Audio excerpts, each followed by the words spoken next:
ಹಾಂ ರೀ, ಇದು ಸಬ್ಬಕ್ಕಿ ಪಲ್ಯ ಮಾಡೋದು ಹೇಗೆ ಅಂತ ತೋರಿಸ್ತೀನಿ. ಸಬ್ಬಕ್ಕಿ ಮತ್ತು ಮೆಂತ್ಯ ಎರಡು ಸ್ವಲ್ಪ ಮಿಕ್ಸ್ ಮಾಡಿದ್ದೀನಿ. ಮತ್ತು ಇದಕ್ಕೆ ಮೈಸೂರು ಬೇಳೆ ನೆನೆ ಹಾಕಿದ್ದೀನಿ, ಒಂದು ಸ್ವಲ್ಪ ನೆನೆ ಹಾಕಿದ್ದೀನಿ. ಇದಕ್ಕೆ ಮತ್ತು ಇದು ಬೆಳ್ಳುಳ್ಳಿ, ಹಸಿಮೆಣ್ಸಿಕಾಯಿ ನೋಡಿ ಹೇಗೆ ಮಾಡ್ತೀನಿ ಅಂತ ತೋರಿಸ್ತೀನಿ ನಿಮಗೂ ಕೂಡ. ಬನ್ನಿ. ಇವಾಗ ನೋಡಿ 2 ಸ್ಪೂನ್ ಎಣ್ಣೆ ಹಾಕಬೇಕು. ಸಾಕಷ್ಟು ಎಣ್ಣೆ, ಜಾಸ್ತಿ ಇದು ತಿನ್ನೋಕ್ಕಾಗಲ್ಲ. ಎರಡು ಕಾಲು ಸ್ಪೂನ್ ಆದರೆ ಸಾಕು. ಇವಾಗ ನೋಡಿ ಜೀರಿಗೆ ಸಾಸಿವೆ ಹಾಕ್ಬೇಕು. ಒಂದು ಸ್ವಲ್ಪ ಜೀರಿಗೆ ಸಾಸಿವೆ, ಕರಿಬೇವು ಇದ್ದರೆ ಕರಿಬೇವು ಹಾಕ್ಬೋದು. ನನ್ನ ಹತ್ರ ಕರಿಬೇವಿಲ್ಲ, ಸೊ ಇದ್ದಂಗೆ ಮಾಡ್ತಾಯಿದ್ದೀನಿ ನಾನು. ಬೆಳ್ಳುಳ್ಳಿ ಹಾಕ್ಬೇಕು. ಇವಾಗ ಬೆಳ್ಳುಳ್ಳಿ ಒಂದು ಸ್ವಲ್ಪ ಕೆಂಪಗಾದ್ಮೇಲೆ ಮೆಣಸಿನ್ಕಾಯಿ ಹಾಕಬೇಕು.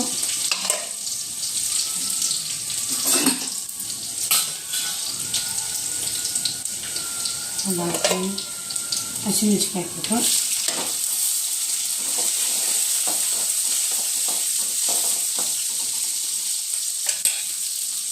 ಅದಾದಮೇಲೆ ಸ್ವಲ್ಪ ಮೆಣಸಿನ ಬೇಳೆ ಹಾಕ್ತಾಯಿದ್ದೀನಿ. ಸ್ವಲ್ಪ ಕೆಂಪಗಾಗಿದೆ, ತೋರಿಸ್ತೀನಿ ನೋಡಿ. ಸಾಕಷ್ಟು ಕೆಂಪಗಾಗಿದೆ. ಮೆಣಸಿನ ಬೇಳೆ ಹಾಕ್ತಾಯಿದ್ದೀನಿ.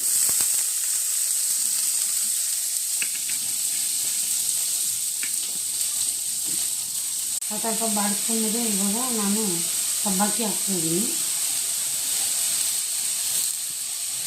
ಹೊಲ್ಕೊಂಡಿದ್ದೀನಿ. ಇದನ್ನು ಎರಡು ಚೆನ್ನಾಗಿ ಬಾಡಿಸ್ಕೊಂಡ್ಬಿಡೋಣ. ಇವಾಗ ನೋಡಿ ರುಚಿಗೆ ತಕ್ಕಷ್ಟು ಉಪ್ಪು, ನಿಮಗೆ ಎಷ್ಟು ಬೇಕಷ್ಟು ಉಪ್ಪು, ಸ್ವಲ್ಪ ಅರಿಶಿನ ಹಾಕೊಂಡು ಸ್ವಲ್ಪ ಬಾಡಿಸ್ಕೊಂಡ್ಬಿಡೋಣ. ಫೈನಲಾಗಿ ಪಲ್ಯ ರೆಡಿ ಆಯಿತು ನೋಡಿ. ಈ ರೆಸಿಪಿ ಇಷ್ಟ ಆದಲ್ಲಿ ಪ್ಲೀಸ್ ಲೈಕ್ ಮಾಡಿ, ಶೇರ್ ಮಾಡಿ, ಕಮೆಂಟ್ ಮಾಡಿ, ಸಬ್ಸ್ಕ್ರೈಬ್ ಮಾಡ್ಕೊಂಡು ನೋಡಿ ಎಷ್ಟು ಚೆನ್ನಾಗಿದೆ. ಇದು ತುಂಬ ಚೆನ್ನಾಗಿದೆ. ರೊಟ್ಟಿಗೂ ಚೆನ್ನಾಗಿರುತ್ತೆ, ಚಪಾತಿಗೂ ಚೆನ್ನಾಗಿರುತ್ತೆ ನೋಡಿ. ಇಷ್ಟ ಆದಲ್ಲಿ ಲೈಕ್ ಕೊಡಿ.